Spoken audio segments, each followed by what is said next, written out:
লোকটি 40 তলার জানালা দিয়ে একটা টিভি নিচে ফেলে দেয়, যেন নিচে থাকা সিকিউরিটি গার্ডের দৃষ্টি আকর্ষণ করতে পারে। কিন্তু গার্ড আওয়াজ শুনতেই পায় না। লোকটা একটা ফাঁকা বিল্ডিংয়ের ভেতরে আটকে গিয়েছে। সে সারাক্ষণ জানালা দিয়ে চিৎকার করে সাহায্য চাইতে থাকে, কিন্তু সে অনেক উঁচুতে ছিল, তাই কেউ তার আওয়াজ শুনতে পায় না।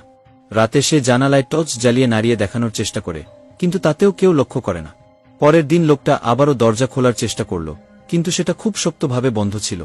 সরঞ্জাম থাকা সত্ত্বেও সে তালা খুলতে পারে না। সে দরজায় জোরে জোরে আঘাত করতে লাগল, কিন্তু তাতে কোনোই লাভ হয় না। লোকটা তার ফোন বের করে যেন সাহায্যের জন্য কল করতে পারে, কিন্তু ততক্ষণে ফোনের চার্জও শেষ হয়ে গিয়েছে। সে ফোন চার্জ দেওয়ার চেষ্টা করে, কিন্তু পুরো ঘরে বিদ্যুৎ ছিল না। তারপর সে একটি পুরনো কার্টুন পায়। সে টুথপেস্ট দিয়ে তাতে একটা সাহায্যের মেসেজ লেখে। সে কার্টুনটা জানালা দিয়ে বাহিরে ফেলে দেয়, কিন্তু সেটা গিয়ে একটা ফাঁকা ছাদের উপর পড়ে। সন্ধ্যায় একটা মহিলা সেখানে কাপড় তুলতে আসে, কিন্তু সে লোকটার সাহায্যের মেসেজ দেখতেই পায় না। লোকটা এবার পুরোপুরি ভেঙে পড়ে। সে তার প্যান্টের ইলাস্টিক খুলে নিয়ে একটা পাইপের সাহায্যে ছোট একটা গুলাল বানায়। যখন মহিলা আবার আসে, তখন সে একটা পাথর ছুঁড়ে তার দৃষ্টি আকর্ষণ করার চেষ্টা করে। মহিলাটি বিল্ডিংয়ের কাছে এলো আর কার্টুন দেখল। লোকটা উত্তেজিত হয়ে বিভিন্ন জিনিসে জোরে জোরে মারতে লাগে, কিন্তু মহিলাটা বাহিরে থেকে কিছু শুনতেই পায় না, তাই চলে যায়। তখন লোকটার মাথায় আরেকটা আইডিয়া আসে। সে একটা জ্বলন্ত মশাল দিয়ে জানালার পাশে রাখা সাহায্যের সিগন্যালটাতে আগুন লাগিয়ে দেয়, যেন লোকজন তা দেখতে পায়।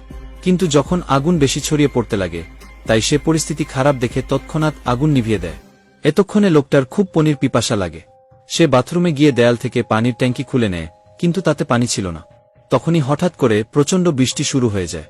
লোকটা সেই ট্যাঙ্কিটা জানালায় ঝুলিয়ে দেয়, যেন বৃষ্টির পানি জমা করা যায়। সে একটা ব্যাগও জানালার বাহিরে ঝুলিয়ে দিল, যেন আরও বেশি পানি জমা হয়। একদিন লোকটা আয়নায় দেখল যে 3য় তলার বেলকুনিতে রেলিং নেই। তখন সে নিজের রেলিংটা ছুরি দিয়ে কেটে ফেলে, তারপর লাথি মেরে খুলে ফেলে, আর জানালা দিয়ে বের হয়ে নিচে নামতে শুরু করে।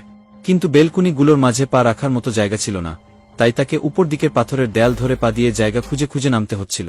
কিছুক্ষণের মধ্যেই সে 3য় তলায় পৌঁছে যায়, কিন্তু সেখানে অর্ধেক রেলিং ছিলই না।